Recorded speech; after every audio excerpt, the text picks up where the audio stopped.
Okay, guys, we are live. What's good, YouTube? You know who it is. It's your boy Ronnie MP. Thank you and welcome to a brand new video of It's Ronnie MP, the show where we bring you guys a bunch of financial videos suggested by you guys and you guys only. If you are here and you're an Elon Musk fan, then welcome to this live. We went live not too long ago. And now we're back live again, so which is always good. So I'm waiting to see you guys join. When you do join, please let me know so I can see who's here with me. And yeah, if we can get the room started again. But we had close to like about 100 people. So I've seen 3 people already joining, which is awesome. And then we're gonna see if we can find this room when it's about time. But I'd say yeah, it's 5:51 right now in the UK. So yeah, let's see how this ends up playing. But currently I'm in a room where it's titled Elon Musk. This is on Clubhouse, by the way. The room is titled Elon Musk Modern Day Car Sales. So that's where we're currently at. They're just chatting away. But once the event does start, which we can see right there, at 6. Yep, so it will be 6 for us down here. LA time will be 10 p.m. Elon Musk on good time. So yeah, we've got everything registered. It's a shame because we had a lot of people and I was literally the first person to get started with this. But share this everywhere, basically. Share this with all your friends, families, cats, dogs, cousins, sisters, brothers. And yeah, let's see where we go. So currently 4 people. And yeah, let's just add some tunes in the background and then we'll wait for this to get started. Let's see. So live stream. Are we live on the YouTube back end? Let's see. That's some extreme stuff. Holy cow. Will you be live 5 minutes before? Don't want to miss it. Yes, I'm live now. So that was Ben Williams. Is the timer 1 hour past the starting hour? I'm not too sure what you mean by that. Let's see.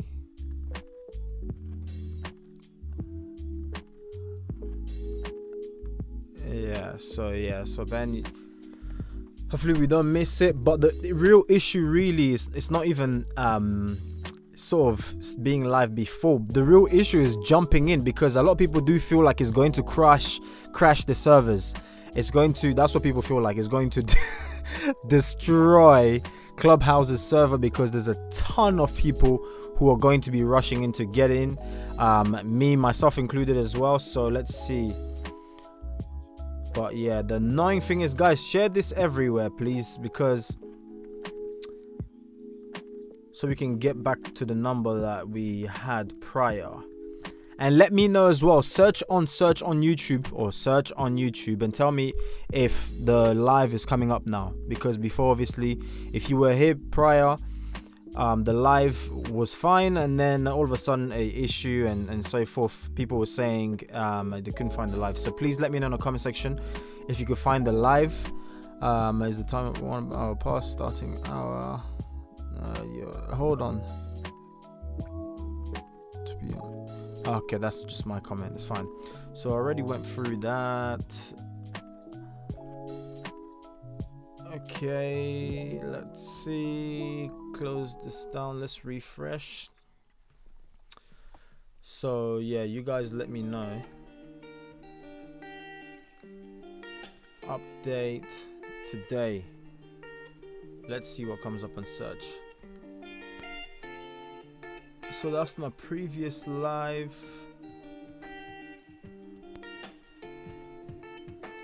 Let's see, Clubhouse. I'm just trying to see if this live is coming up. So let me know, guys, if this live is coming up. Ronnie MP.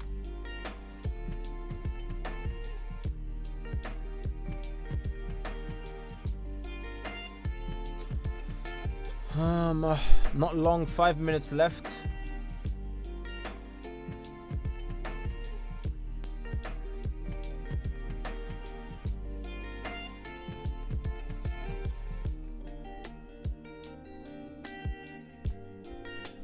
I believe I saw something there. I clicked view room, but it didn't drag me in. Uh-oh.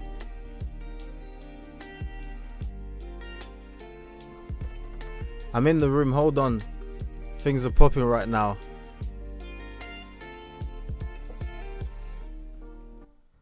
Come in.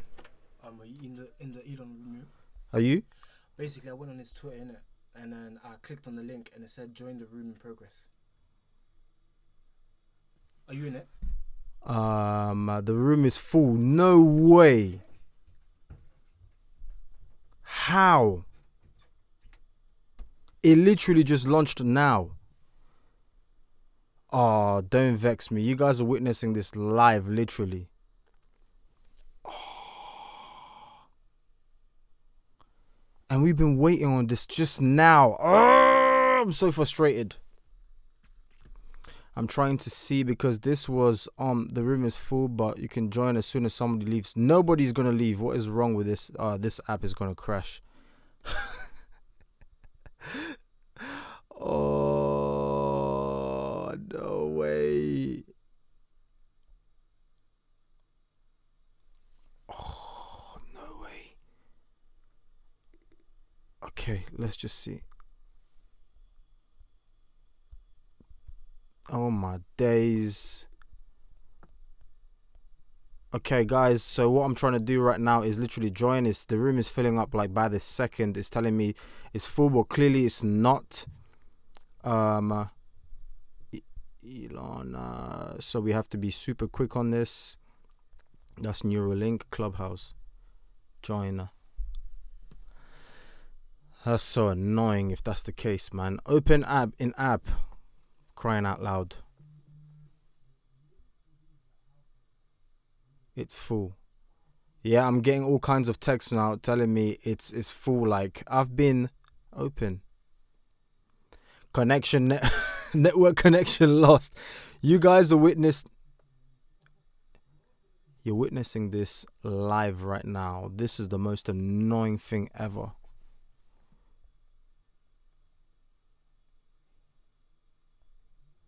I don't want to join this room. Goodness me. So yeah, so we're doing this live. If I'm able to find enough, oh yeah, the app is starting to bug. How insane is that? Do you see that, guys?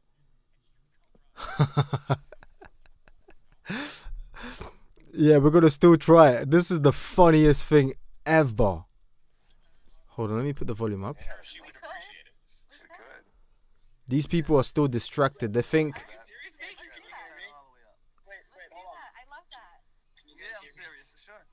We can hear you, Josh. Okay, we'll do that, Meek. We'll do that. That's amazing. That's so generous of you. Thank you so very much, Meek. Okay, well, another Clubhouse favorite. Thank you so very much. Hey, folks, it is 9:59 right now. We're gonna let folks get to the Elon Musk show. Mate, it's already full. This room is full, but you can join as soon as. Oh, this is so annoying.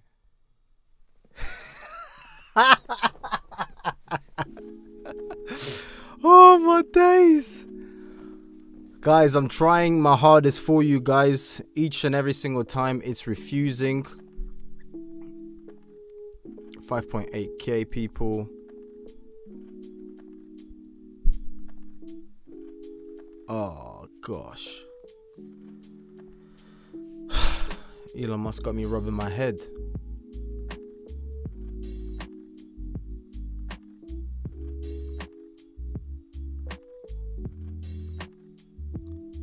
And I literally clicked on view room or whatever it is. As soon as it popped up. Elon Musk audio party. Okay, but don't worry, I know what I'll do anyways. If we can't find it, join room in progress.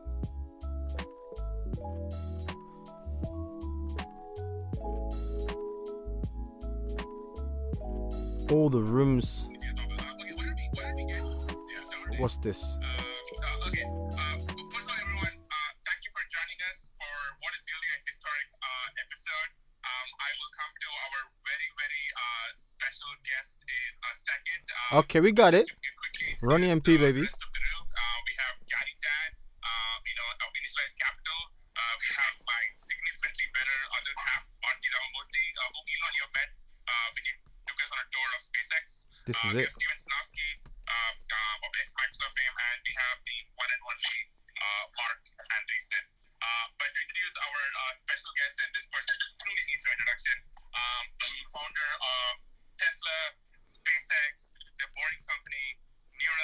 Can you guys hear okay? And so much more. Elon Musk, welcome to Clubhouse. Thank you. Glad to be here. Thank you. Okay, Archie, I think you're first question. Awesome. Yeah. So Elon, again, welcome. This is really fun. We've been waiting all day. This is the longest wait to 10 p.m. because we just couldn't wait to get this going. From another part. I hope this is as Join much this fun room. by the end of it for you as it is for us. First question from me is when are we going to get to Mars? Well, I think we'll get to Pinged you. when will we get the first people to Mars? I think we have a decent shot of doing that in about, I say like, well, I call it 5 years, something like that. So Mars, Earth and Mars sync up every 26 months. That's when we're in this kind of it's roughly the same quadrant of the solar system, and where we can do interplanetary transfer. And so we had one about 6 months ago, so about a year and a half, there'll be another one. So figure, I don't know, 5.5 years. 5.5 years. So what does it take from here to that point? Like, what are the milestones you think for us to like get to 5 years out? We are landing on Mars. Well, we've got to make the starship fly, get to go to orbit and back repeatedly. I mean, the essential elements are you need a fully reusable, you need a fully and rapidly reusable orbital rocket. This is the holy grail of rocketry. So no one has ever succeeded in creating a fully reusable rocket. And it can't just be fully reusable, it needs to be rapidly reusable, so it doesn't take like several months of refurbishment between flights. It needs to be much like aircraft, where the cost of an air flight is the biggest component of that is fuel. And you can't just be throwing rockets away every time. And then you need to have orbital refilling, so where you can send the ship up to orbit, then send another ship up, dock with a transfer propellant, so that you can load up to being almost full with propellant, and then go to Mars. If you've got a large, fully rapidly reusable rocket with orbital refilling that uses high efficiency, low cost propellant, then you can go to Mars. And then one last thing is, on Mars, you need local propellant production. So you take CO2 out of the atmosphere, combine it with the water ice, H2O, to create CH4, methane, and oxygen. And if you have those elements, life can become multiplanetary, and we can have a self-sustaining city on Mars, which I think is one of the most important things we could possibly do for ensuring the long-term existence of consciousness. Yeah, I think that makes sense. Sorry, Sharon, go for it. Yeah, Elon, you've spoken about this often, which is, expanding the scope of consciousness and how it is tied to multiplanetary life. Could you explain what that means for you and why that matters to you? Sure. Well, so originally I had sort of quite kind of an existential crisis when I was a kid, trying to figure out what's the meaning of life, why are we here, what's the point of it all, is it all meaningless?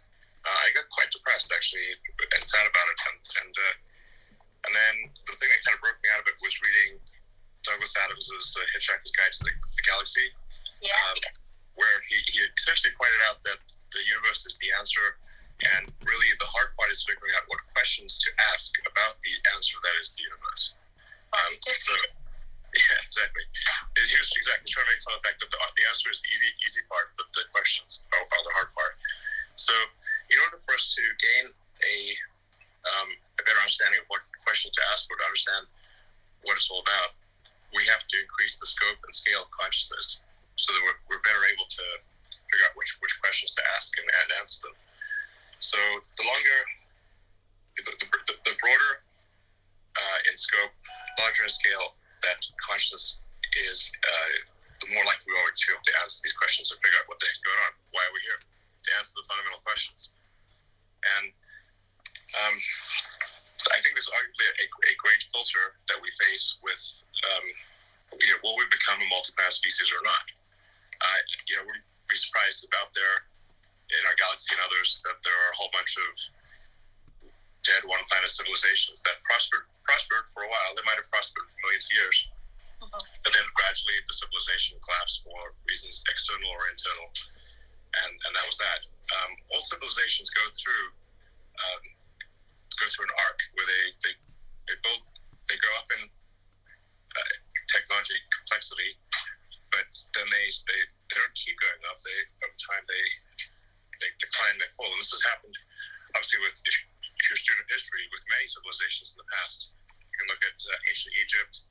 5,000 years ago there was the Great Pyramid of Giza, but then the people living there forgot how to build pyramids after a while, and then they forgot how to read hieroglyphics.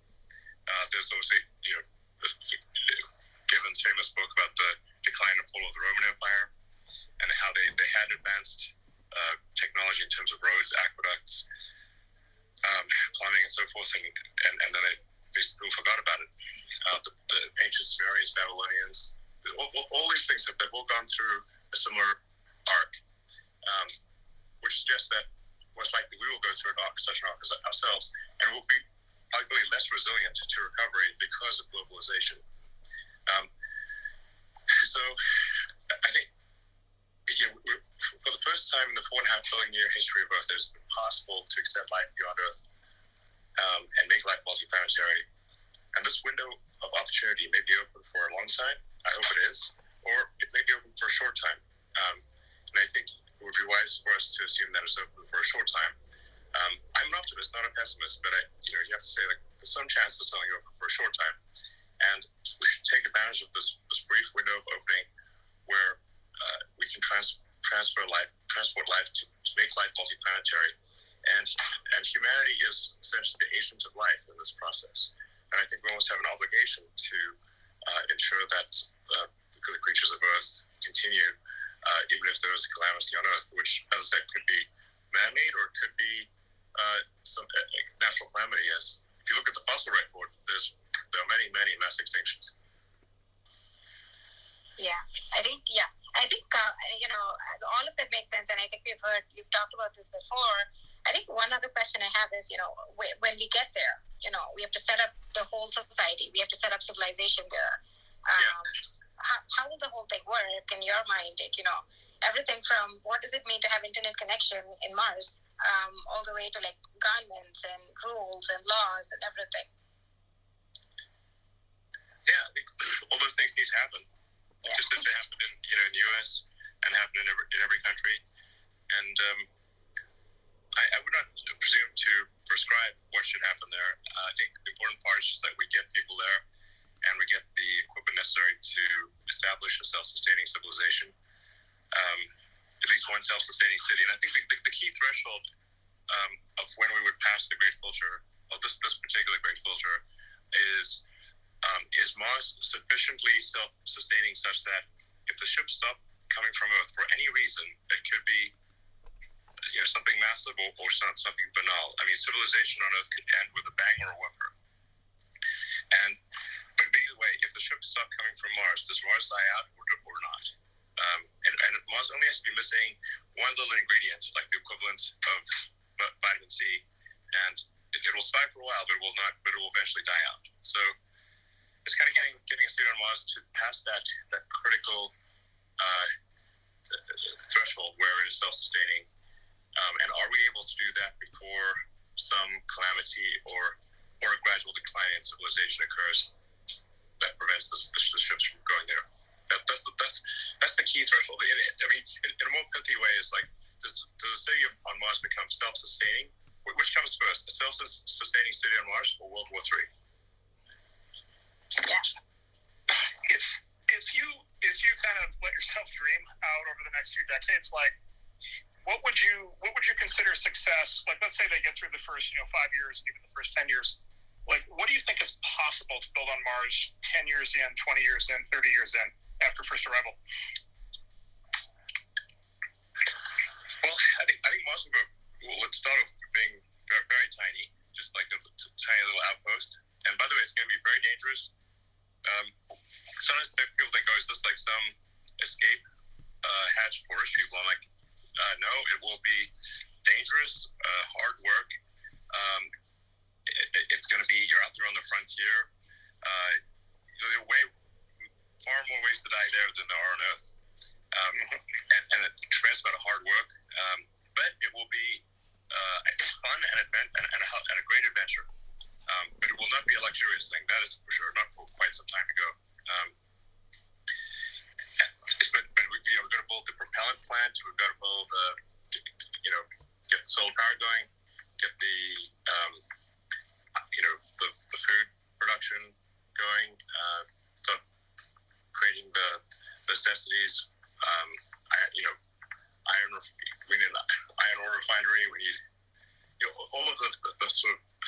expensive industry in order to ensure that Mars is a self-sustaining planet.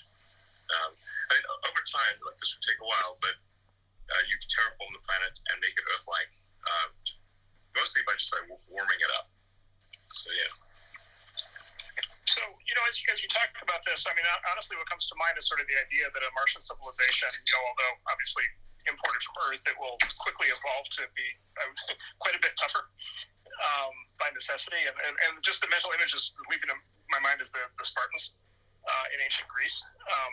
Do you think the sort of vector of civilization will unfold differently as a consequence of how difficult it's going to be to get it going? Yeah, probably will. I think so. So then maybe we don't just have a backup, right? Maybe we actually have an alternative, like an ability to actually see two like fundamentally different civilizations flourish. Yeah, absolutely. The fact that you can only go to Mars every 2 years and that it's a 6 month journey, although I think we can over time get that potentially as low as 1 month, but still, you can't go to Mars when Earth is on the other side of the sun from Mars. Like times where Mars is literally on the side of the sun. You can't get no matter what you do. So that time gap would mean that there'd be essentially a new group of people arriving roughly every 2 years. I don't know. I think it'd be interesting. People would probably trace their I came on this particular sun, Earth-Mars synchronization event. I don't know, but like I said, the important thing is like that we've established Mars as a self-sustaining civilization, and that we've done whatever we can to ensure the long-term continuance of consciousness as we know it. Because so as far as we can tell, we're the only the light of consciousness, which is a delicate little candle in the dark. It's only here on Earth. I mean, it might be other places, and there's arguments that it's likely to be other places. But honestly, we have seen no sign of it, and I'm pretty sure that I wouldn't know about it. And I've seen nothing to indicate that there's any alien civilization whatsoever. I'd be the first to jump on that in a second, but I've seen no such evidence. Elon, that's actually something we wanted to ask you about, because in the last year, there has been multiple reported UFO sightings. There was the mysterious object that flew past our solar system. I think you just described that you haven't seen any evidence of aliens, but A, do you think we'll ever run into them? And B, if we do, have you heard of dark forest theory from the three-body problem? How do you think we should think about aliens?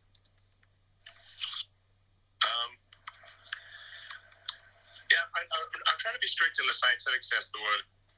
Of saying I've seen not a single piece of conclusive evidence. So that doesn't mean there aren't aliens. I'm just literally saying I've seen nothing that could not be explained by other means, and where the probable explanation by other means is much more likely than this alien technology.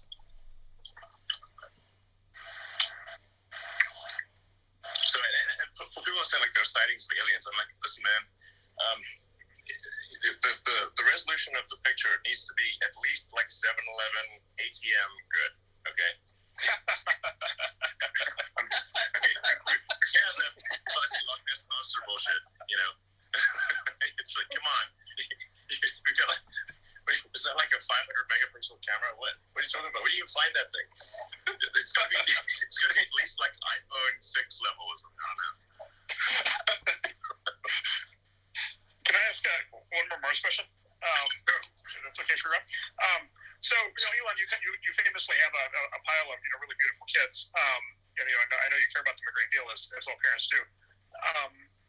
What would your response be if they start coming to you when they turn 18 or 22, and they say, Dad, now that you've landed us on Mars and there's calling for me, like I really want to go?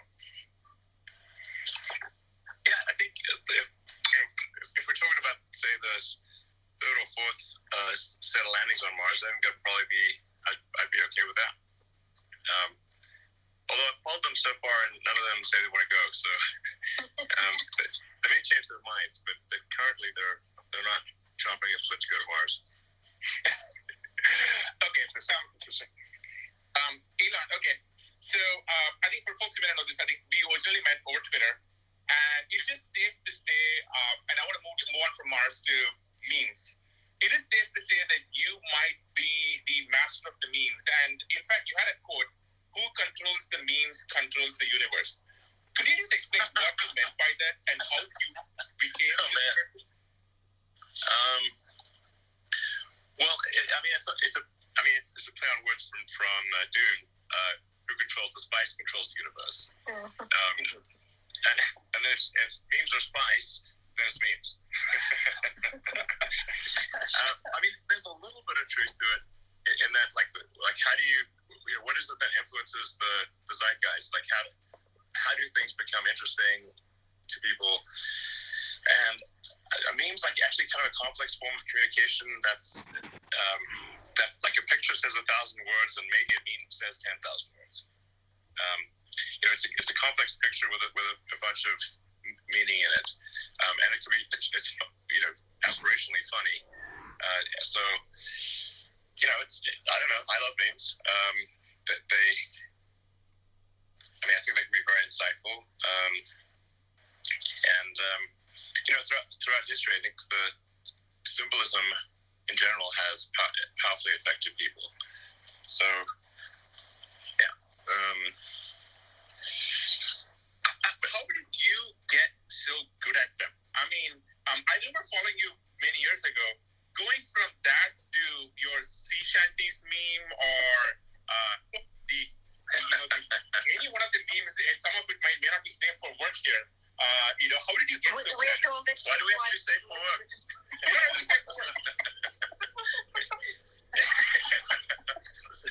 This work. I know. I don't know. I guess probably. If you go back to my very early tweets, or technically I was on Twitter. I think in the very early days when there were only maybe 10,000, less than 10,000 users. But then people were just tweeting what kind of latte they had at the University Street Starbucks, and I was like, I don't need to know this. So then I deleted my Twitter account, and then a fake person who got my Twitter account had tweeted for a few years, and then my friend Billy said, hey, you really should be on Twitter so you can speak directly to people. So I was like, okay, I'll do. My friend Billy convinced me to regain my Twitter account, and my early tweets are pretty racy, pretty because I was reading this biography of Catherine the Great, so it's sort of things went crazy from there. By the way, I like how you say that your early tweets were racy and not like now. Look at your profile. Other people think he's gone crazy on Twitter. I'm like, no, I started crazy on Twitter. What's your favorite set of new memes, Elon? What are the new things that you're following now with respect to memes or creating? Sorry, what was that again? Yeah, I was just going to ask you, what are the new memes that you're following or creating right now? What are the ones that are interesting to you right now? I don't really follow memes. You just make them? I make some of them, and then some of them are sent to me. I have some pretty kick-ass meme dealers. Yeah. Who's a meme dealer? Is this somebody memes you want at a good price. Are there meme dealers on Mars? Wait. You gotta have a good meme dealer. There will be. My friend Mike is a good meme dealer, and Claire as well, and Jake now, and quite a few others actually. I fortunately am the lucky recipient of very interesting memes. That's great. Today you're slightly changing subjects a bit.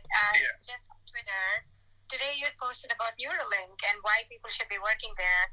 for folks who don't know about it, I thought it was really cool. Like, just the possibility of it is just really fantastic. Tell us more about it. There are a lot of engineers listening on this Clubhouse. What is Neuralink? Why should we care? What is possible with it? Sure. So, the long term. Okay, so Neuralink stems from a concern I had, where I was trying to figure out, even in a benign AI scenario, how do we at least go along for the ride? So, if for those who are following AI closely, it's obviously improving dramatically. If you see look say GPT-1 versus GPT-2 versus GPT-3, and just how radically that's improved. And just as deep minds, and I think they've run out of games to win at, basically. And there's just, and look, I say look at Tesla. I think an important thing I note I should make is Tesla actually has, I think, one of the strongest AI teams in the world, but it's an AI team focused on real world usability. So just really solving vision, perception, and control with AI. But even in a benign scenario for AI, where let's say the AI is just really wants to be super nice to us and make us happy. Well, how do we stay relevant and still have meaning and at least go along for the ride? That's in the good scenario. And then in terms of avoiding the bad scenario, to the degree we can couple collective human will to the outcome of artificial intelligence and what's developed in that way, I think that'll probably be a better scenario than if we're unable to effectively couple collective human will to that outcome. So, the final. Now, sorry, this is getting kind of esoteric, but we love it. Keep going. Okay, so people are already a cyborg, and that you already have a tertiary digital layer. You've got your sort of limbic system, which is your primitive drives and desires and responses, and then you've got your cortex, which is long-term planning and thinking. Those are two biological layers, and then there's a tertiary layer, a third layer, which is digital, and you already have that in the form of your phones and computers and all your applications. You're far more powerful than a human would be without those cognitive enhancements. But the bandwidth between your cortex and your digital tertiary layer is very slow, and in fact, with the advent of phones, it got even slower. So if you're thumbing, say what's the bit rate of a pair of thumbs on a phone, it's very low. Let's be super generous and say it's 100 bits per second. Well, computers can communicate at trillions of bits per second. So it's, at a certain point, the computer gets smart enough, it's like the computer's just trying to talk to a tree. Trees do sort of talk, but they talk so slow that we don't notice. So we need to improve the bandwidth. And with a direct neural interface, we can improve the bandwidth between your cortex and your digital tertiary layer by many orders of magnitude. I'd say probably at least 1,000 or maybe 10,000 or more. And we can also spend a lot more time thinking about interesting things as opposed to taking complex thought structures, compressing them down into words, which also again a very low bit rate, and then having someone else receive those words, decompress them, and then send words back at you. So a huge amount of our brain power spent in compression, decompression, and we could be instead spending it on deeper concepts. And so if you had a Neuralink, if two people had a Neuralink, you could do conceptual telepathy, where you have a complex series of concepts, and you could just transfer them directly, uncompressed, to the other person. This would massively improve the quality of communication and the speed of it. So, and there are other sort of pretty wild things that could be done, like you could probably save state in the brain, and so if you were to die, your state could be returned either in the form of another human body or a robot body. This is getting really into weird sci-fi stuff here. We know you get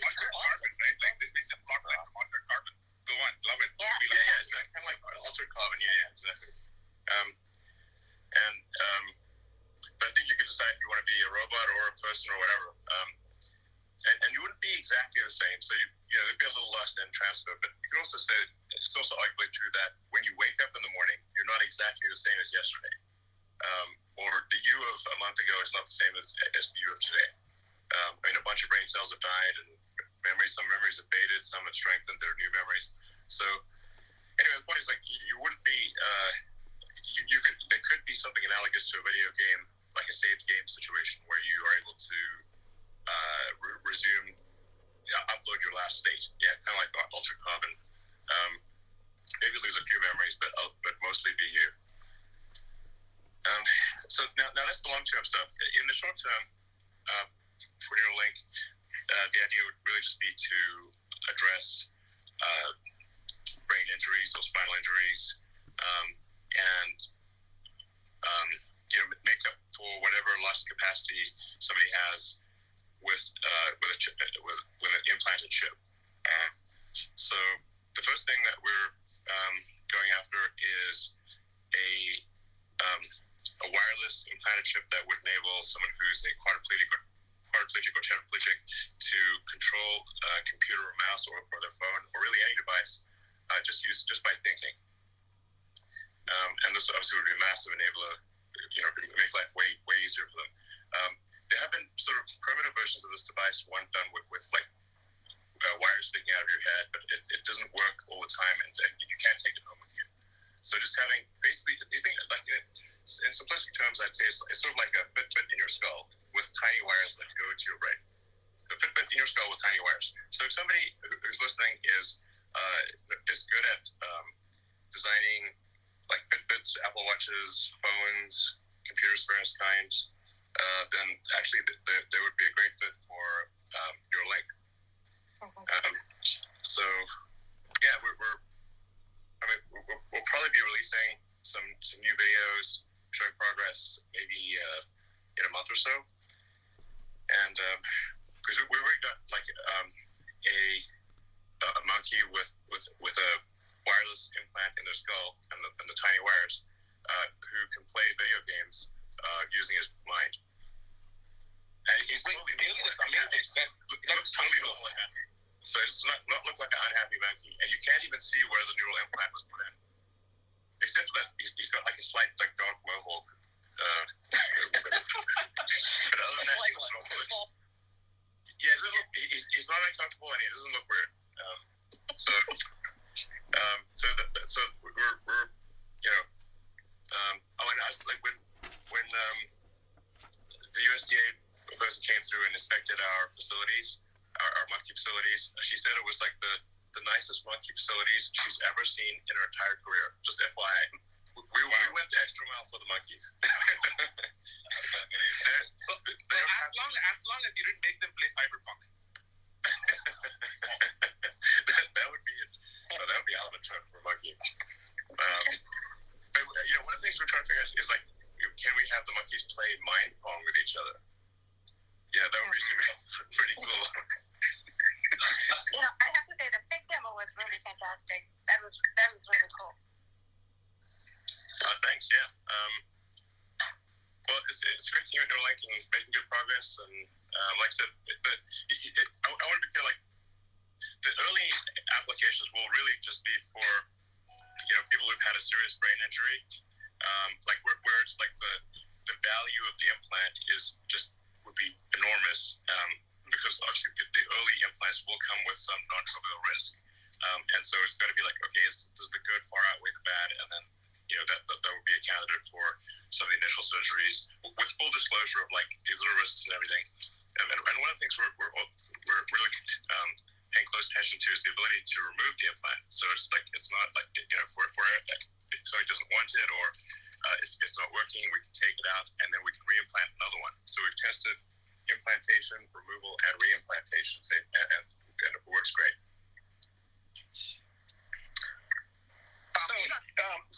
Sorry, Mark, just switching topics. Yeah, so switching topics. So Elon, as I mentioned kids earlier, as it turns out, I have a very bright and inquisitive 5-year-old who is crawling all over everything and trying to figure everything out and learning as much as he can, as fast as he can. Like, what, with everything that we know now and kind of all the modern tools we have, like, what's the best way to think about educating a 5-year-old in today's world? Sorry, the best way to educate a 5-year-old. Yeah, educate a 5-year-old and then think about kind of his education over the course of the next 5 or 10 years. Like what kind of program ideally should you think a kid should be on?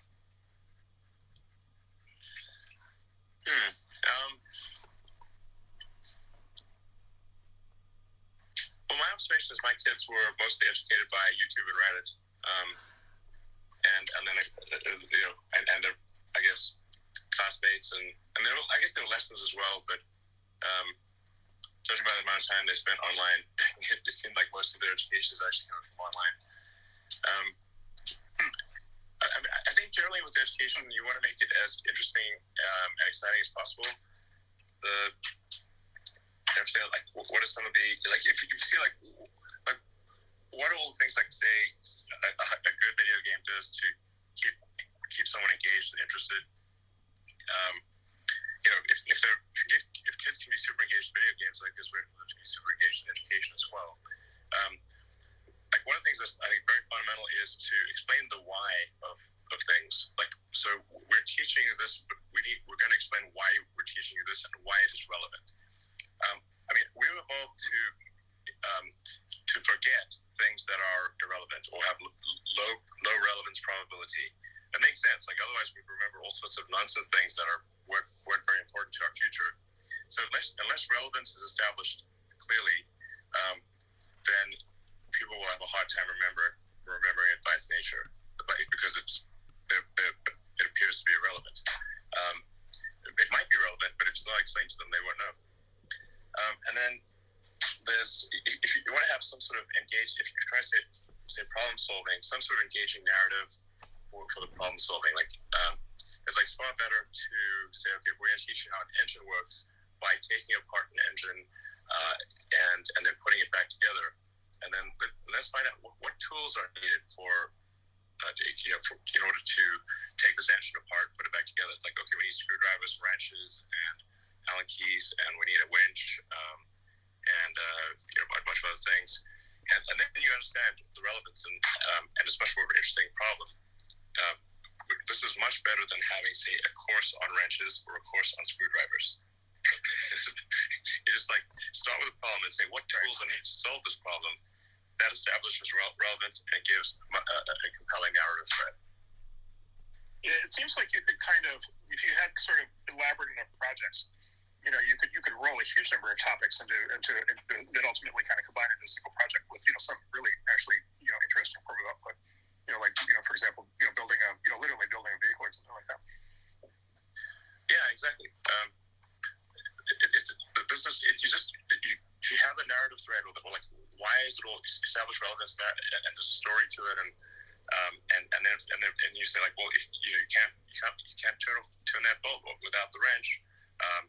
And then, like, let's see, how can we make this engine better? What do we need to do? Okay, well, let's calculate if it's a gasoline engine, how do you get to a higher RPM or better compression ratio? I'm using, like, outdated analogy engines, but you can say for an electric motor, what steps would you take to get higher torque, and pull higher power out of this electric motor?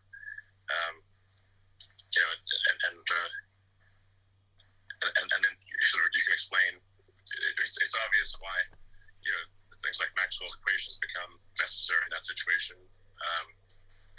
Yeah. That'd be amazing. Yeah. Elon, you would not believe the number of parents and people with kids who have asked us about tonight, and I think there are two questions that are connected. One is, how do kids, if you're having a kid and you want teach them to become a polymath like you have become, what advice you have for parents? And the next one is, here you are with, so many companies that you've created, I can't even list them off the top of my head. Why doesn't the world have, and this doesn't mean to sound, psychopathic, but why doesn't the world have more Elon Musks? Well, I don't know. I might be getting too much credit here. I mean, for me, these things I've done have been because I felt a strong compulsion to do them. So it's not like nobody's pushing me to do it, but they're just like I felt strong compulsion to do them. I mean, I I wouldn't say, there are pretty long sections of my life that have been very painful and difficult, and I'm not sure people would want to do that, there's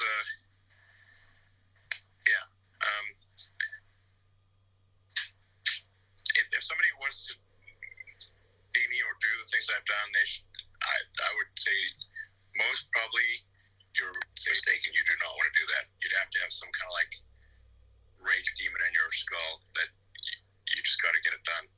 It's like when people ask me like, what encouraging words do you have for entrepreneurs who want to do a startup? And my response is, if you need encouraging words, don't do a startup.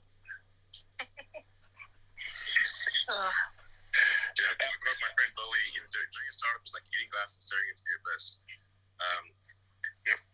For a long time. Yep.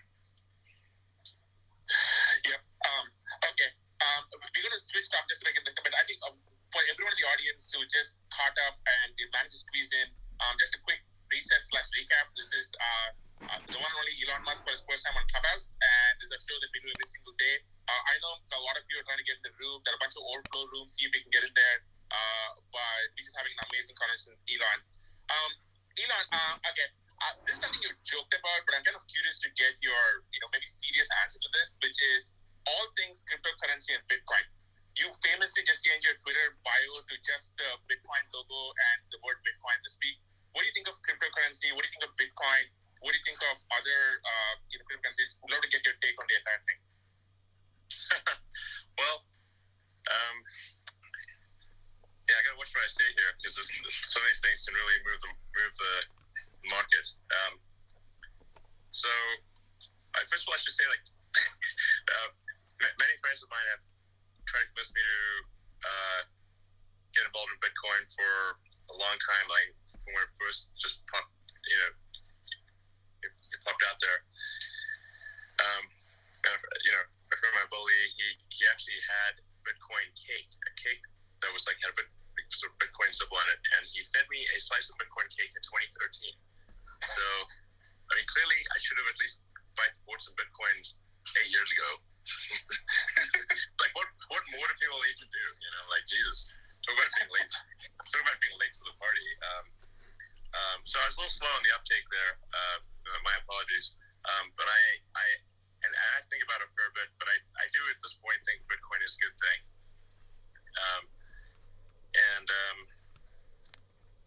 So I am a supporter of Bitcoin. Like I said, I'm late to the party, but I'm a supporter of Bitcoin. And I think Bitcoin is really on the verge of getting broad acceptance by sort of the conventional finance people, So, I think so. I don't have a strong opinion on other cryptocurrencies. Occasionally I make jokes about Dogecoin, but they are really just meant to be jokes. But Dogecoin was made as a joke to make fun of cryptocurrencies, obviously. But fate loves irony, and often, as a friend of mine said, the most ironic outcome is most likely, or as I say, the most entertaining outcome is often most likely, and arguably the most entertaining outcome and the most ironic outcome would be that Dogecoin becomes the currency of Earth in the future. Oh my God. Elon, when you tweeted me this afternoon, I will say my tweet replies have been overwhelmed by probably a zillion different cryptocurrency coins. But by the way, you might remember the infamous time when your replies were filled with cryptocurrency bots on Twitter. Oh my God, it was insane.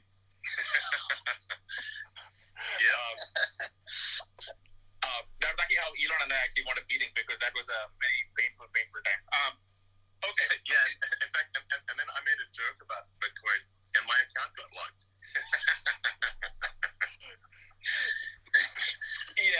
I had to actually try and convince some folks that was actually the real Elon Musk. Try and get his account unblocked. Okay, so I wanted have a Tesla Model S sitting outside our house right now. It carries us and our 2-year-old baby around, and we love it. Would love to just get your take on, where you see, you just have a refresh of the Model S coming out. I just saw the review for it. Where do you just see, the future for Tesla, and especially when it comes to all things battery technology and self-driving? Those two topics a lot of people are very interested in. Okay, so you're asking me about the future of batteries and self-driving? More like, actually, where do you see Tesla over the next few years?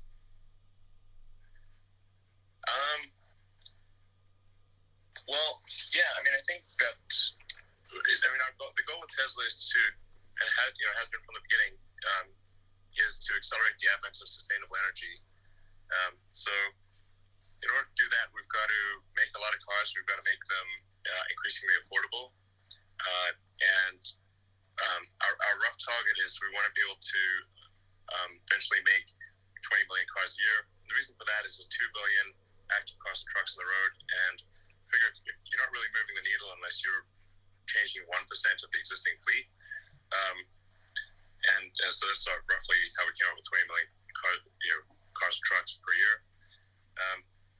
That's very important to accelerate the advent of sustainable energy. And then, of course, we've got stationary battery packs and solar, which is make a lot of progress on that front. So yeah, we're going to try to grow car production as fast as possible, and that the primary limiting factor there is battery cell production. So we're getting as much as possible from suppliers, and then but even that is not enough. So we're actually going to be building battery cells ourselves. But it's important to emphasize that to our suppliers who are great, we've got great suppliers, that we're not trying to put them out of business. We want them to increase their rate as well. So Panasonic, LG, and CATL, and then to add, to increase to accelerate sustainable energy further, we're making our own cells, and pretty excited about that. And then, so I think we expect, possibly an acceleration of compound annual growth. Well, at least aspirationally, that's our goal.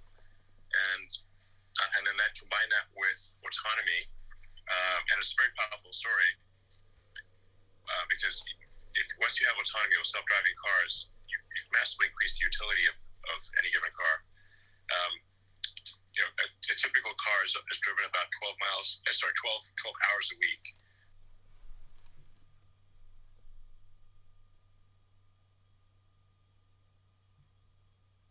Oh shit. What happened?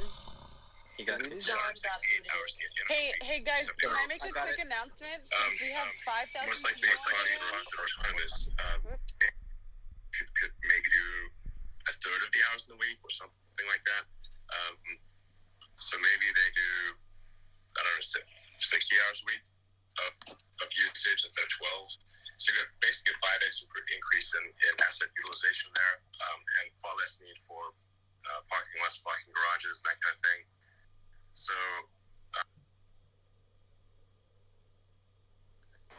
All right. Ariel, you gotta unmute. John got kicked out. Ariel got kicked out as well. Ariel got kicked out. Ooh, okay. Guys, They're keeping track. we're working on this. I don't know. Yo, but You please. can hear it. They got kicked out. Go ahead. What? Go ahead, Andrew. What were we gonna say? He said I'm late to the party. I'm 99% sure he holds Bitcoin. Yeah, absolutely. Get us back on. We don't want your I keep getting conversation. He's out for my neck. Damn. Okay. So Here, apparently I got people it. are getting kicked out. I got it. wonder I why. got it. Okay, we're back on. I think that's quite positive. Autopilot/AI team. I think people don't quite appreciate that Tesla has some of the most advanced AI in the world, both on the software side and on the hardware side. And on the software, on the hardware side, we've obviously got our inference computer, which I think is still the best inference computer out there, even though it's been out there for a couple of years. And then we're building another, which will computer. John, you're back in the room. Bringing the day of self-driving sooner translates directly to lives saved and injuries avoided. About 1 million people die every year in car accidents, and about 10 million per year have serious injuries. So that's the sooner the better, and a lot of lives will be saved and people's lives made better if it happens sooner. Elon, on self-driving, you made headlines, I think, a while back when you basically, to put it mildly, criticized LiDAR as a key technology for self-driving. Could you talk more about that and why, you're not such a huge fan of LiDAR? Yeah, I mean, sometimes I'm just talking smack, No, we didn't know that. It's time you knew. We took those pretty seriously. I confess.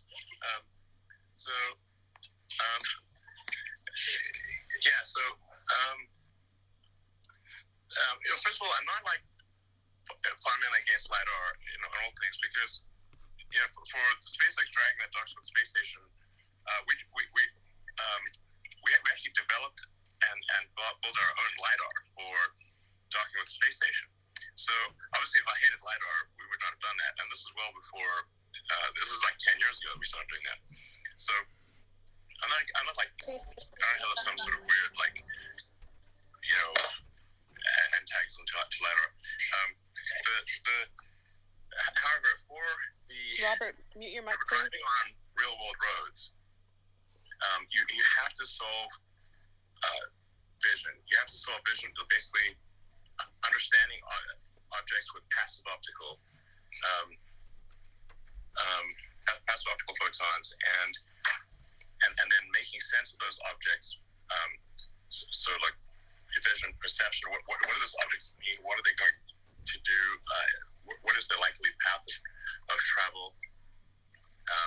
And then control.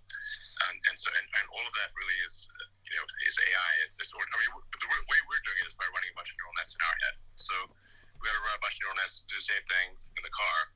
And the point at which you solve passive optical, and this is better passive optical than a human has, because you've got 8 cameras, 3 of which point directly forward, 2 that are diagonally forward, and 2 that are diagonally rear, and 1 rear. So the way we do it right now is we have all 8 cameras synchronized with, so you've got 8 frames collected simultaneously, and we're moving towards, and have in fact mostly moved towards video training. So you've got 8 surround cameras. It's like kind of a surreal thing to see, because people look, really. People have 2 eyes, but kind of like really more like 1 eye, because the 2 eyes kind of combine. But anyway, the neural net it needs to move to full video training, video inference, surround video training, surround video inference, and then it will be superhuman, no question about it. There's just because people don't have eyes in the back of their head, like you basically have effectively a human, for all intents and purposes, it's like having 1 camera on a slow gimbal, and that is often distracted, and maybe sort of drunk, or change the radio, or maybe fall asleep, or there's all sorts of things that go wrong. There's no question that you can be superhuman with just cameras.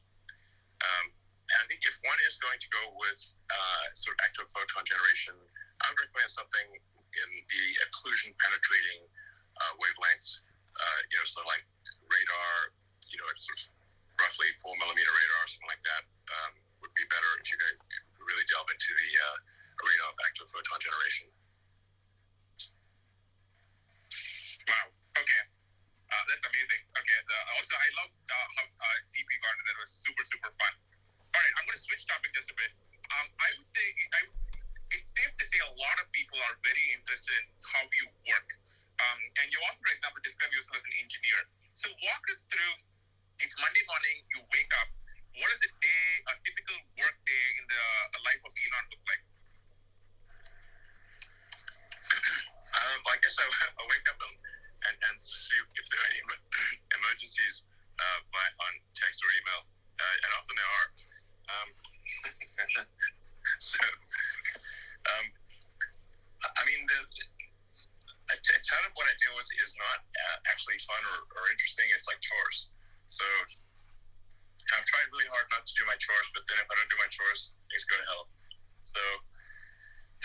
Do your chores. So. I'm a bit relieved that Elon Musk basically has the same schedule as the rest of us. We all get stuff, and you do too. And it's kind of, there's something just really relieving just hearing you say that. Yeah, that's pretty much how it goes these days. I do enjoy the in-person meetings more than email. In fact, I think I'm getting a slight negative limbic reaction to email. It's killing me. Texts are way better to deal with, and then in-person meetings are much better. Even Zoom meetings or whatever, they're still better than email. Anything's better than email, frankly. So anyway, I'll have a bunch of meetings. I'll write email, write text, especially if it's an email to the group, saying, hey, I think we need to change direction, do the following things, and let me know if you think otherwise, but otherwise we're going to do these things and get our act together in this area or that area. And then, a bunch of meetings. Most of my meetings are engineering and design, but of course we have to deal with finance and sales and other things, and the things that are necessary for a company to function. And then there's quite a lot of context switching, and so he sent me the meme of fear is not the mind killer, context switching is the mind killer, which I totally agree with. Context switching is a real bear. So just try to do less context switching. So maybe focus on one thing for an hour and then another thing for another hour. It's really hard to context switch between SpaceX and Tesla and all the things that are going on at SpaceX and Tesla, and then Neuralink, boring company, which fortunately pretty low bandwidth. They don't take a high level of CPU load because they're smaller, and there's personal stuff and of course memes. Gotta get. That's important. How to get them in? Where's my meme? We're expecting a meme by now. You're calling up your meme dealer for your hit of memes. I love it. Exactly. Elon, earlier last year I talked to Mark about how he spent his time, and Mark talked about when he was younger, he used to have large blocks of open time on his calendar, and I think a lot of well-known founders have large blocks of open time with scheduled time. Now you are unique because you have multiple companies you're running. You're also much more engineered than traditional CEOs. What does your calendar look like? Are you allocated 30 minutes back to back? You have a lot of open space. How do you handle it? I don't have a lot of open space. It's generally back-to-back meetings, and it's insane. My days are insane torrents of information. Sometimes people if you want to audit what I do for a day, it's insane. I don't recommend it. I was thinking man, how long can I keep this up? Because I don't want my brain to explode. And it's the meetings that are scheduled are not nice to have meetings. They're this meeting is essential. Okay. It's pretty intense. I was thinking maybe I should at some point take a week off or something, clear my mind. I know there's a bunch of people writing books on Tesla and SpaceX, for example. It's pretty hard for them to get it right because they just weren't there. And maybe I should write some book of my experiences that has all the foolish mistakes I've done and some advice for others that might be helpful. I think so. A book, a documentary. I think I remember once hearing about how you still sleep on the floor of your factory. I remember you used to at one point in time. I did. I haven't. I only if there's a crisis situation. And I actually, it's basically when the team is being asked to really work super hard, I got to be right there with them, and they got to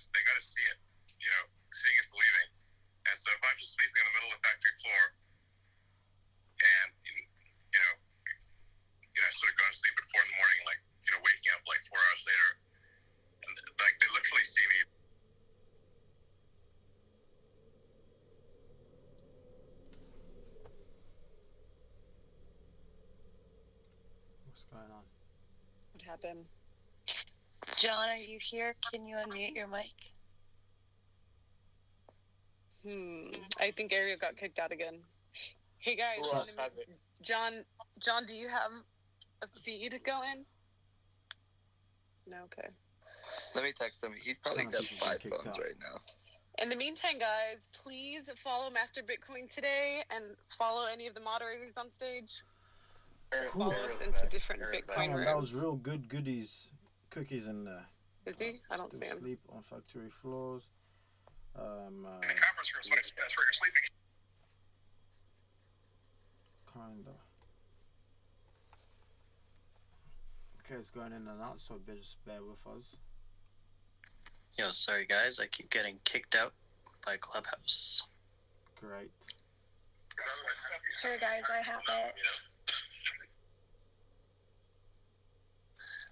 I mostly just sleep on the floor outside the conference room so they could see that I was there. Yep, that's an even more advanced level. Yeah, that's a little bit hurt. And I always wake up and smell like oil and iron filings. it was rough. Yeah, but I was asking people to really go all out, and I can't expect them to go all out if I'm not doing the same thing.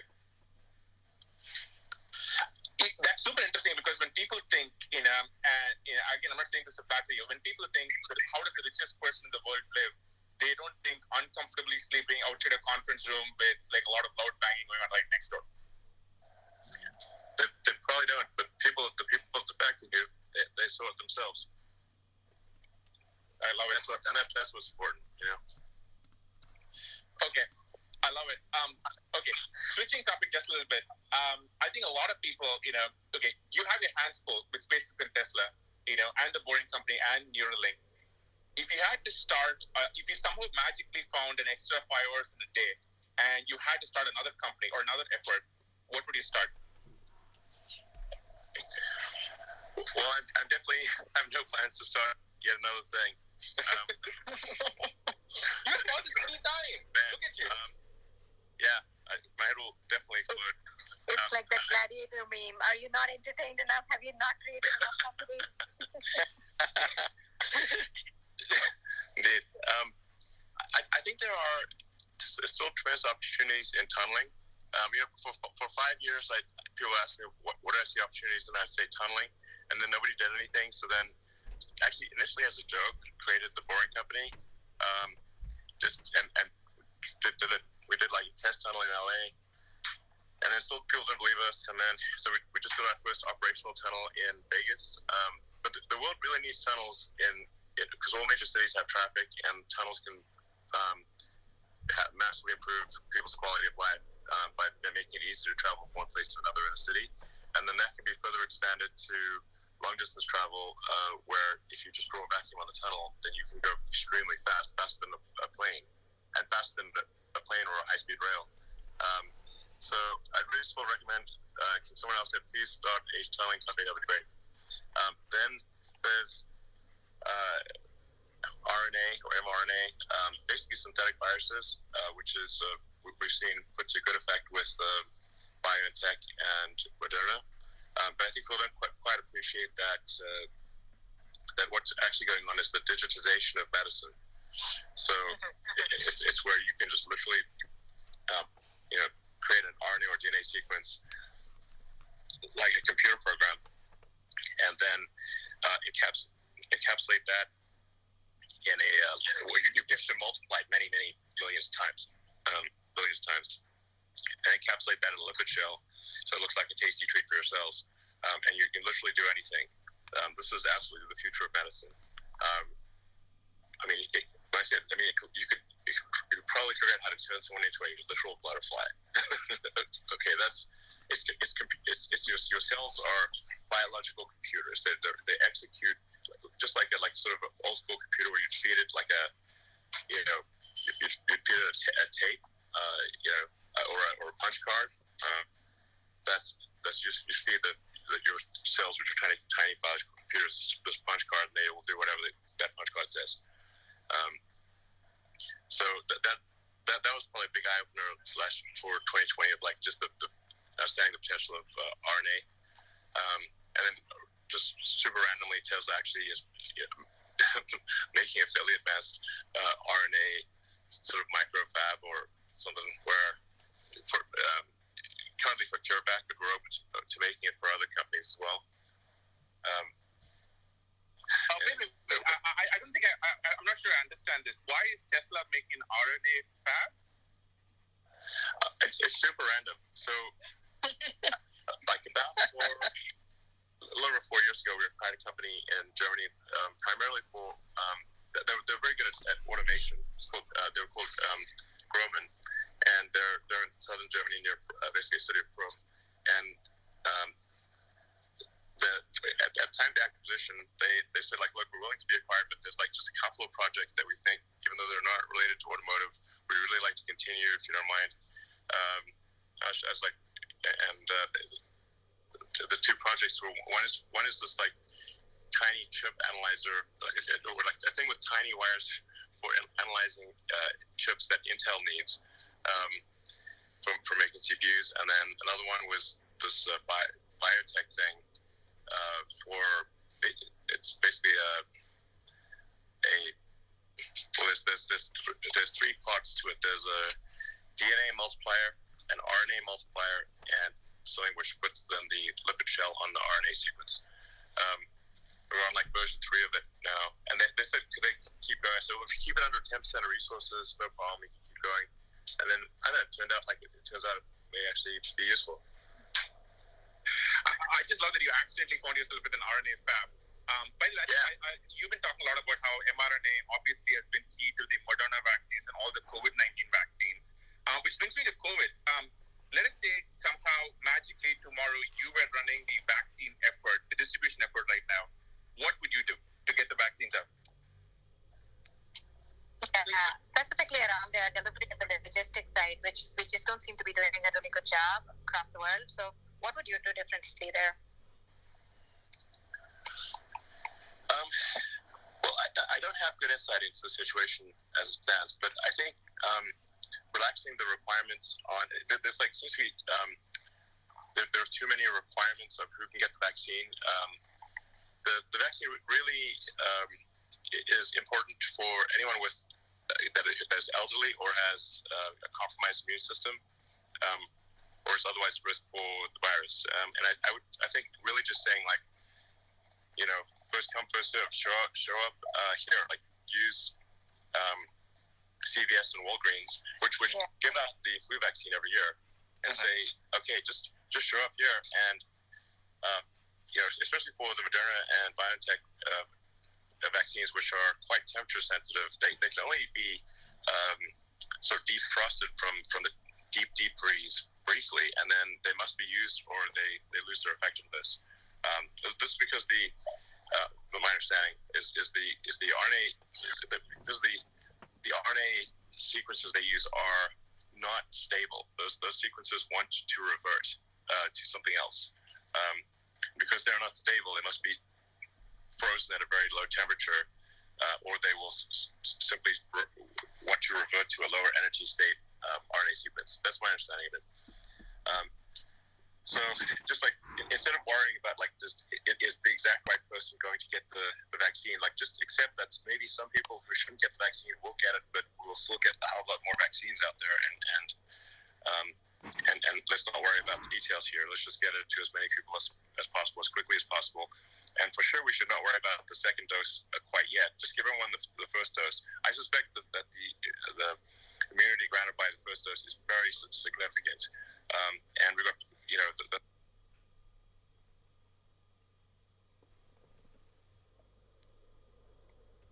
what is it?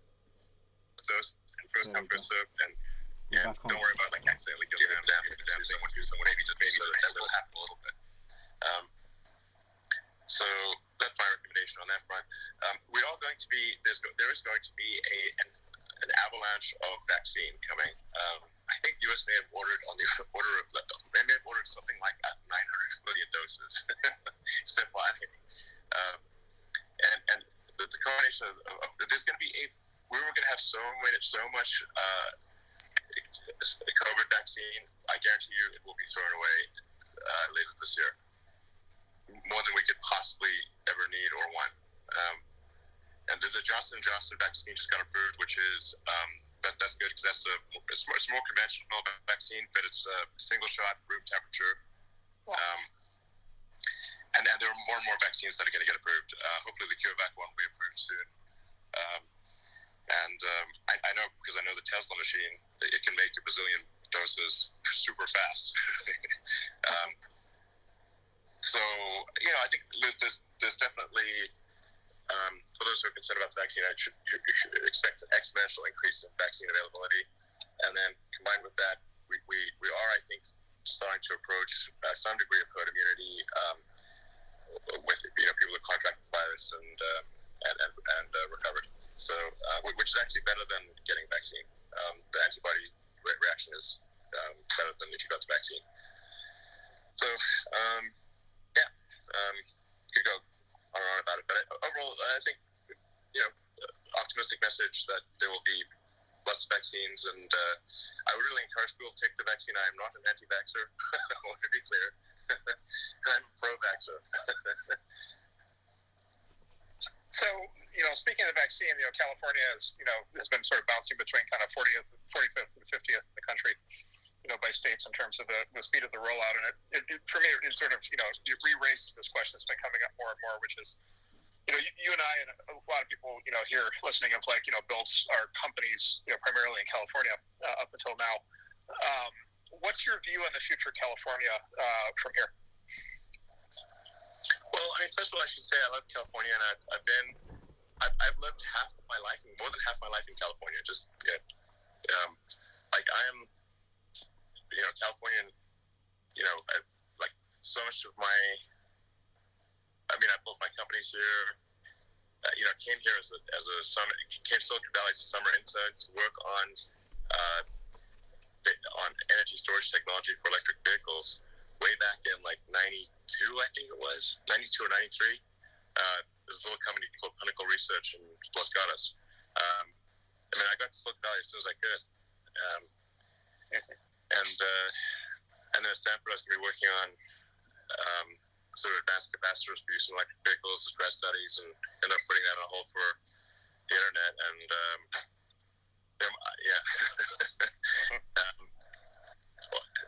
so trying to get a job at Netscape, by the way. So I have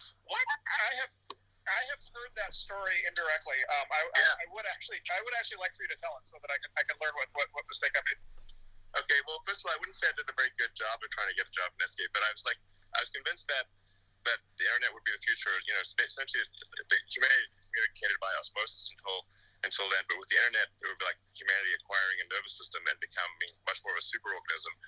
And so I was like, okay, well, I could do a PhD at Stanford on sort of advanced capacitors for use in electric vehicles, which may or may not be successful. I could get the PhD, but would it be useful or not? Uncertain.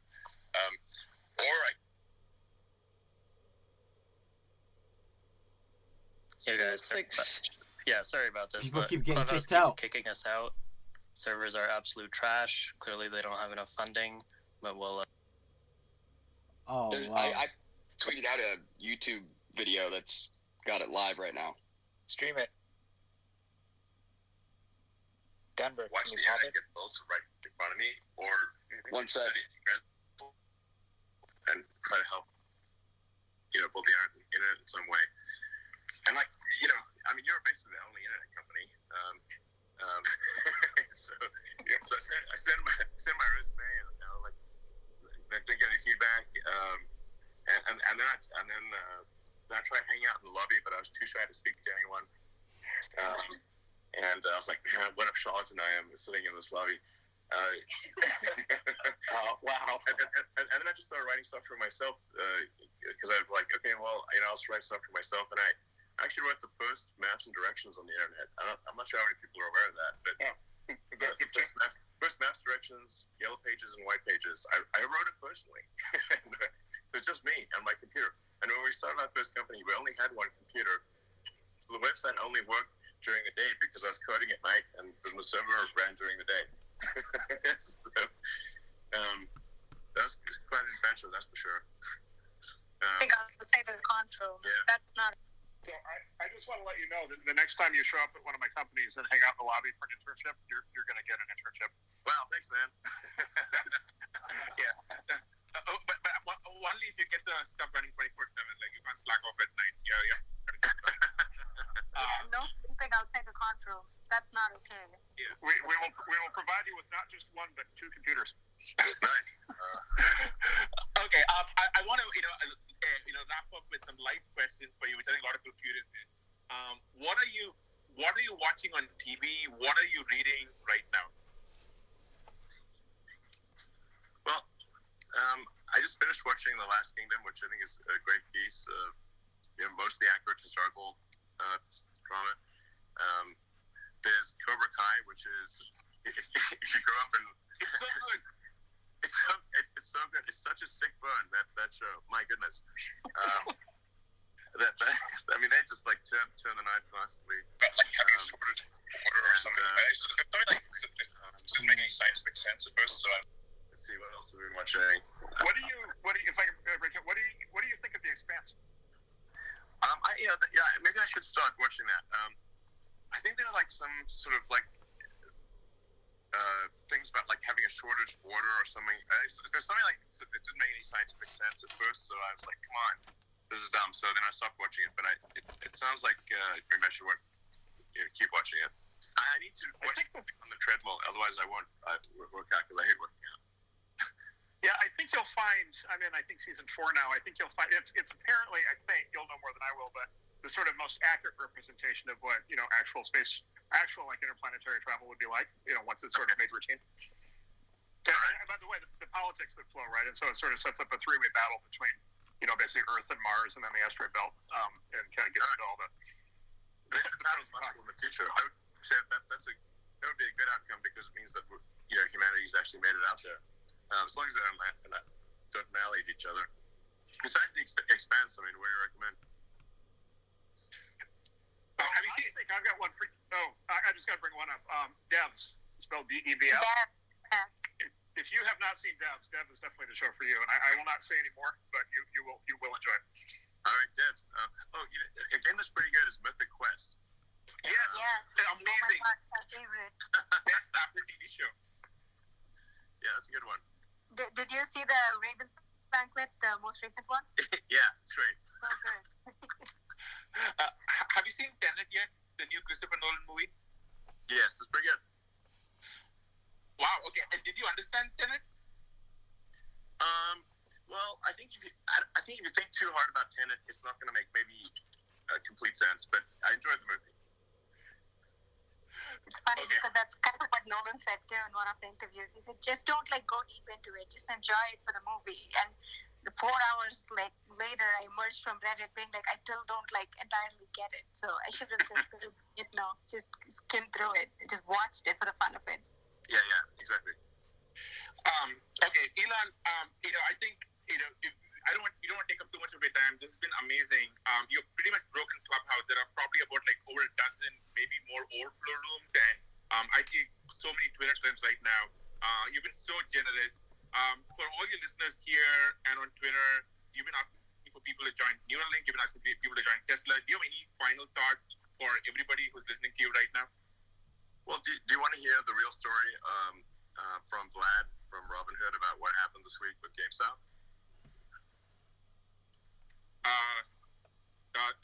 Sure, go for it. Okay, you need to let him somehow click on a button so he can talk. All right, let me figure this out.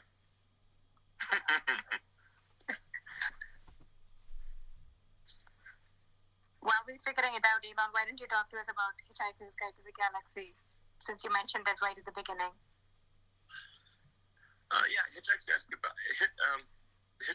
the Galaxy by Douglas Adams is in fact a book of philosophy disguised as a silly humor book.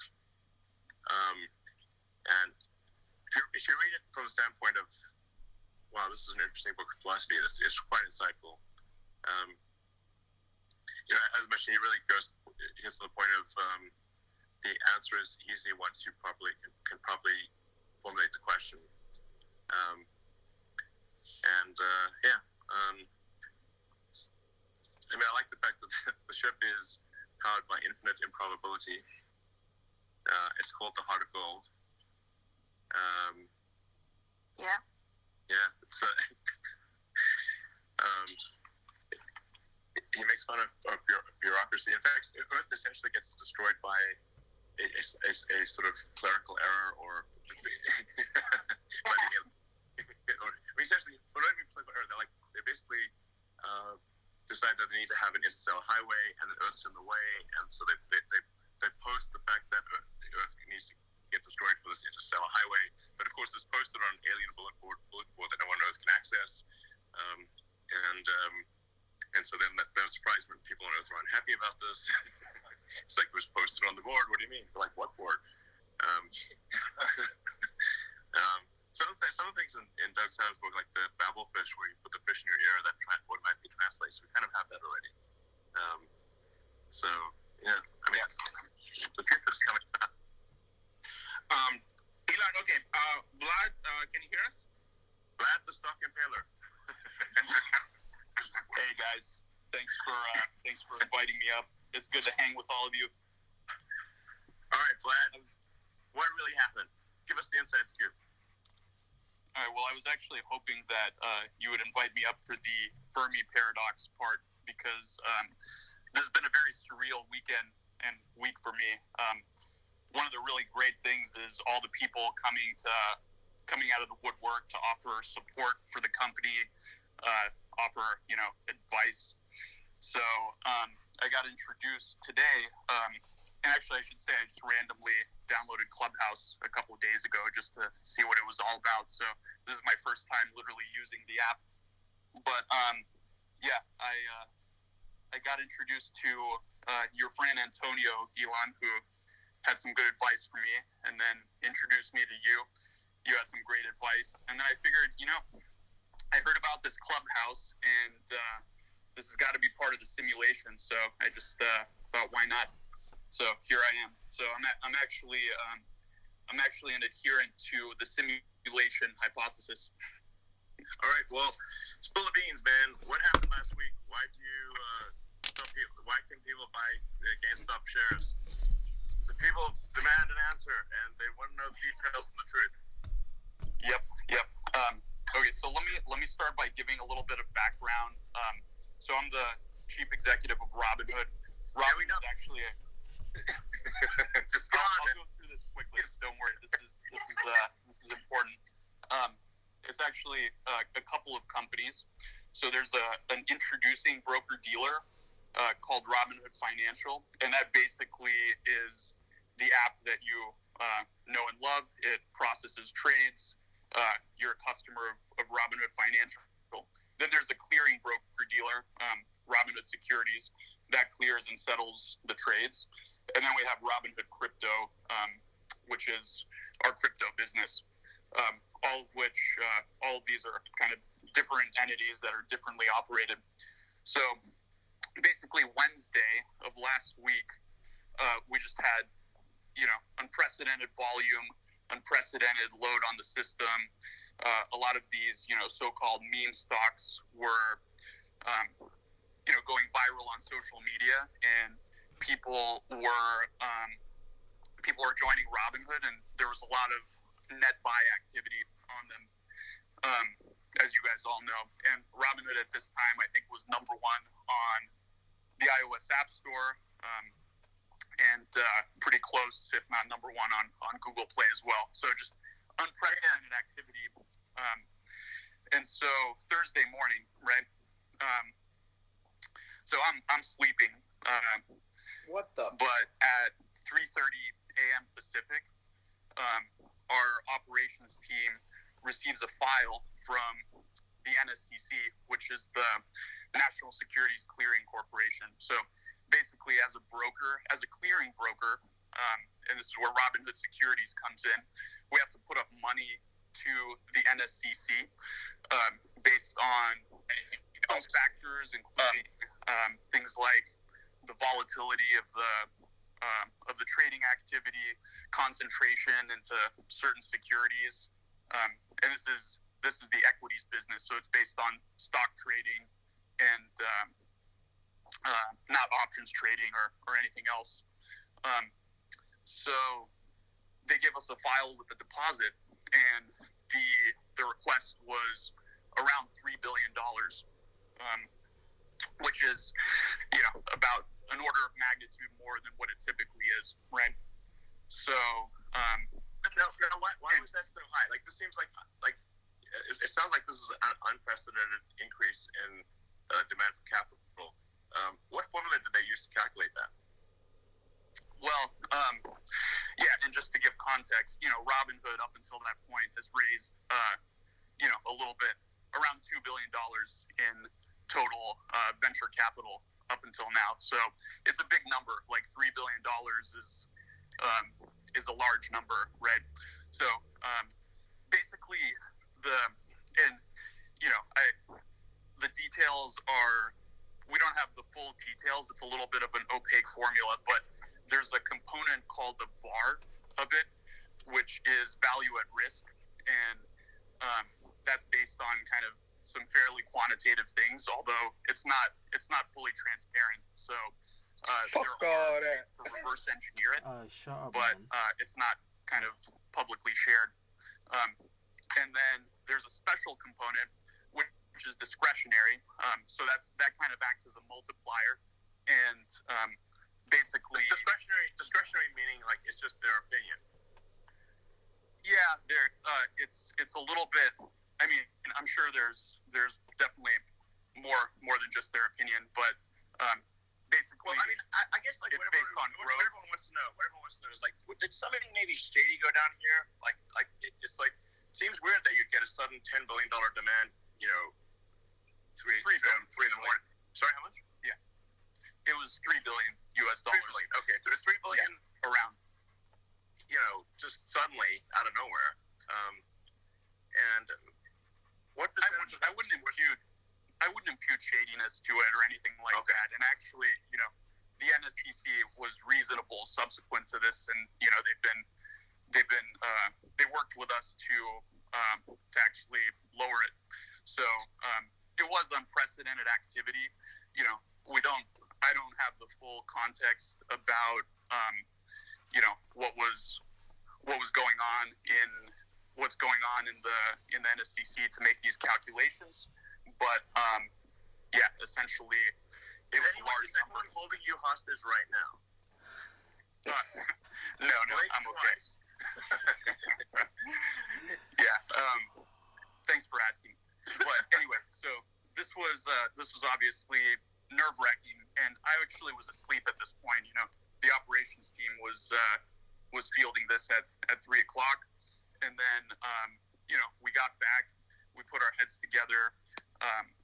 Our chief operating officer basically said, look, let's call up the higher ups at the NSCC and kind of figure out what's going on. Maybe there's some way we can work with them. And basically there was another call, and they lowered it to something like $1.4 billion from 3. Okay. So we were making some progress, right? And then, but it's still a high number. And then we basically proposed, well, let's explain how we plan to, let's explain how, we'll manage risk in these symbols throughout the day. We proposed marking these volatile stocks that were kind of driving the activity, position closing only.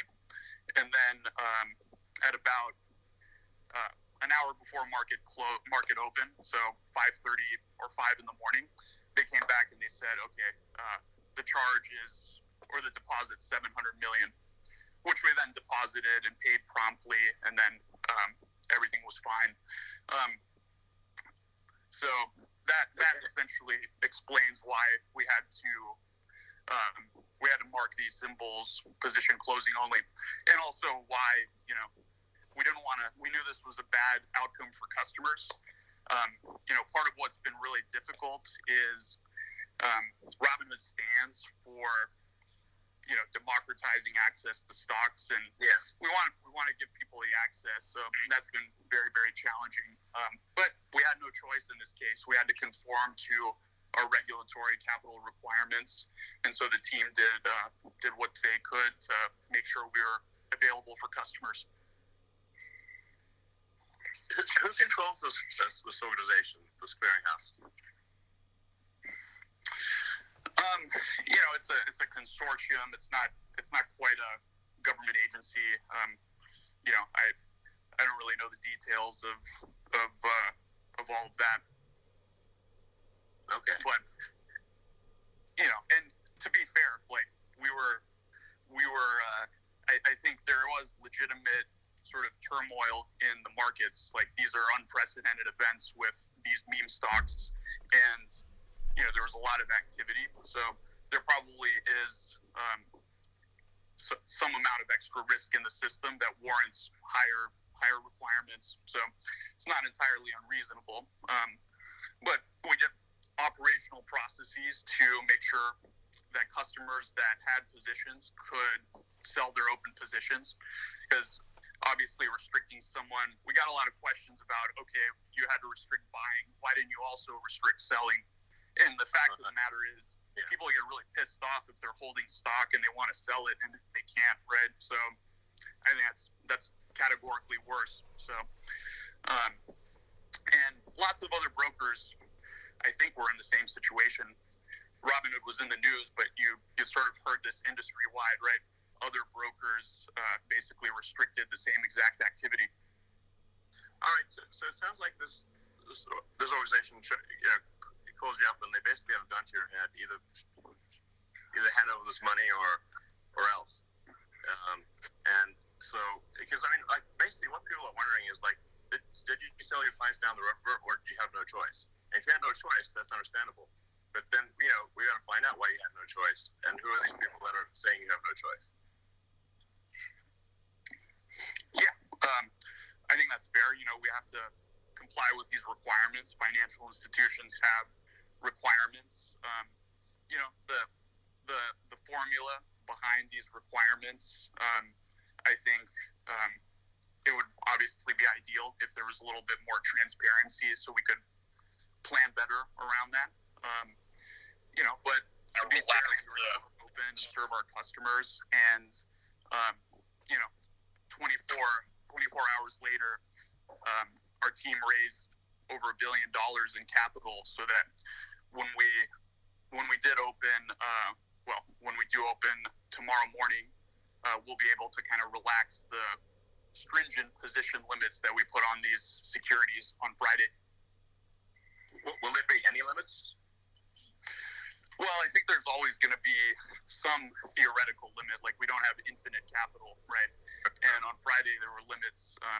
So there's always going to have to be some limit. I think the question is, will the limits be high enough to the point where, they won't impact, 99.9+% of customers.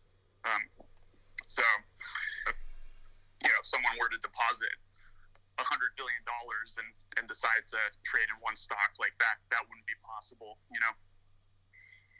All right.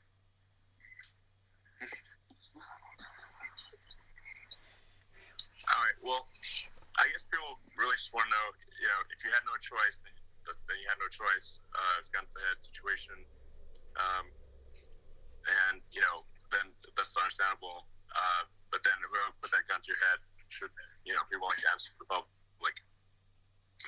Yeah, listen, and I know there's processes. This is unprecedented times, and to be fair to those guys, they've been reasonable. So I think the one thing that is maybe not clear to people is Robinhood's a participant in the financial system, so we have to work with all of these counterparties. So we do get a lot of questions about, why do you work with market makers? Why do you work with clearing houses? Vertically integrating and getting, it's hard enough to build introducing a clearing broker-dealer. Not too many people have done that. But the financial system that allows customers to trade shares, is sort of a complex web of multiple parties, and it's hard to. Everyone says it could be better, it could be improved. It's just the necessity of trading equities in the U.S. that you have to do all these things. I mean, to what degree are you beholden to Citadel? I mean, like basically, if Citadel's unhappy, then what happens? Yeah, so that there was a rumor that Citadel or other market makers kind of pressured us into doing this, and now that's just false, right? Market makers execute our trades. They execute trades of every broker dealer. This was a clearinghouse. This was a clearinghouse decision, and it was just based on the capital requirements. So, from our perspective, Citadel and other market makers weren't involved in that. Bullshit. But wouldn't they have a strong say in who got put in charge of that organization, since it's an industry consortium, not a government consortium, or not a government regulatory agency? I don't have any reason to believe that. I think that's just like, then you're getting into kind of the conspiracy theories a little bit. So I just have no reason to believe that that's the case, Okay. All right. Well, I guess we'll see what happens with future attractions. Hopefully that was insightful, or at least a little bit entertaining. Are you not entertaining? Okay. Well, I don't know what to say. First of all, Vlad, thank you so much for jumping on. I know it's pretty late, and thank you so much. I deeply appreciate it, and I'm sure everyone in the audience here and watching elsewhere deeply appreciate it. So thank you so much. Really appreciate this. I'm going to wrap this up. Elon, what can I say? Thank you so much. I hope you had a fun time for your first time on Clubhouse. Did you have fun? Yeah, it's great. This is awesome. I didn't even know it existed a week ago, so it seems cool. Awesome. So would you come back? Yeah. All right. Okay. Well, thank you so much, and also thank you everyone for listening. And I know we went way over, Elon. Elon, every time we do this show, we try and pick a song that fits the person.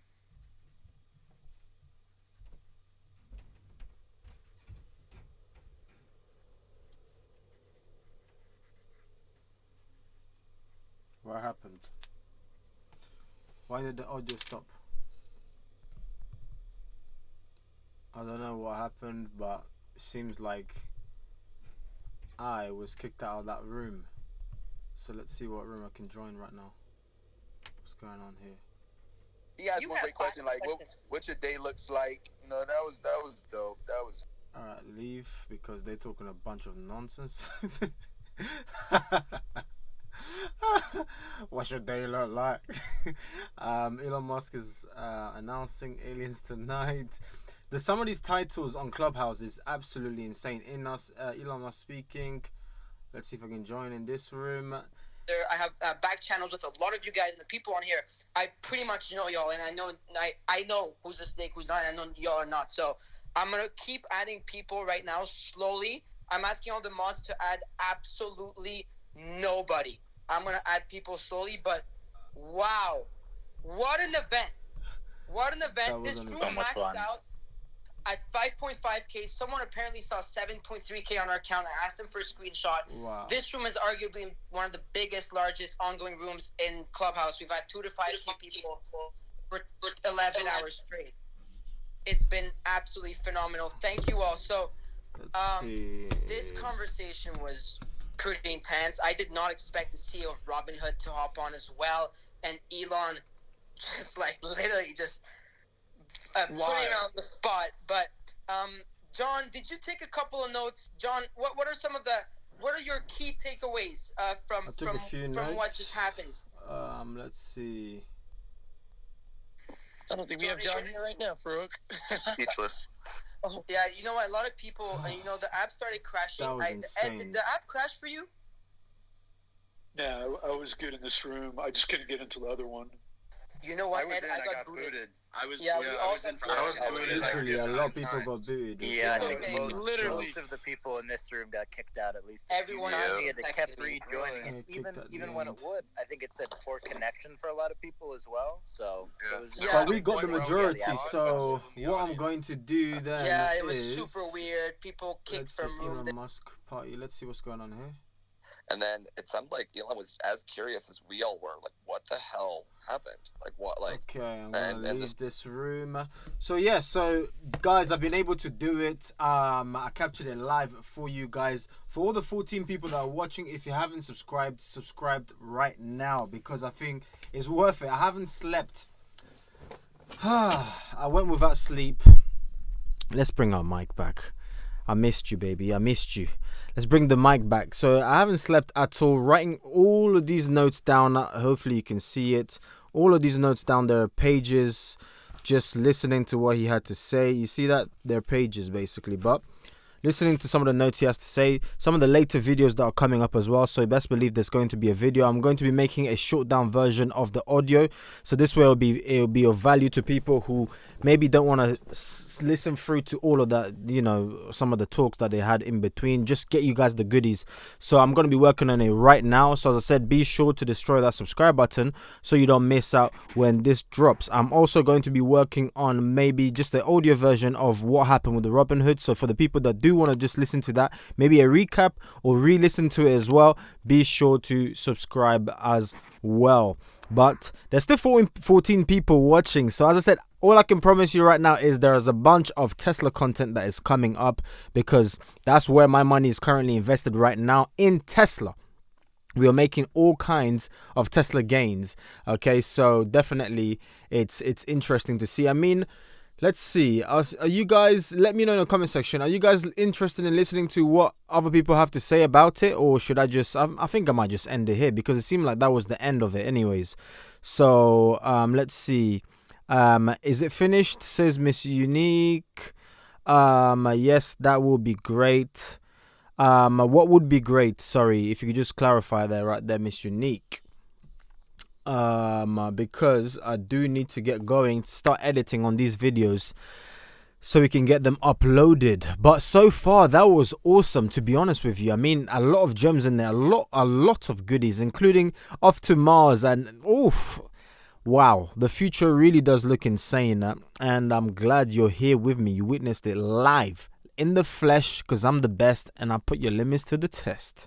That was a quick freestyle right there. So, all right, cool. So what we're going to be doing then is we're going to be releasing those 2 videos. So as mentioned already, guys, subscribe right now. I want to see how many subscribers we're on.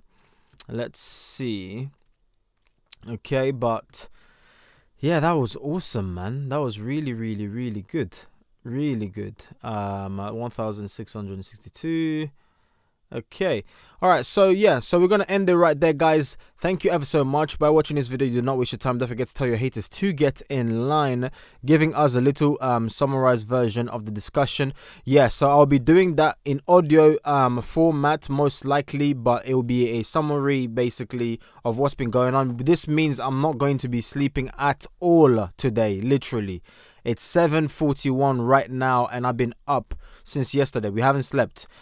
Just been recording and all of that great stuff. So I'm going to get working on that. So as I said, be sure to smash that subscribe button. Make sure you're subscribed on this channel right now before I end this live, so you can get updated on all of those good stuff. Alright guys, so thank you ever so much by watching this video once more. You didn't waste your time. Don't forget to tell your haters to get in line, and I will catch you guys on the next video. Thank you. It's Miss Unique. Thank you to all of you guys, BBK or BBKK, and just a bunch of you guys that joined. I mean, I'm still surprised that there's still 14 of you guys watching, but I'm gonna have to end it here. So peace out, much love, and yeah, bye bye guys.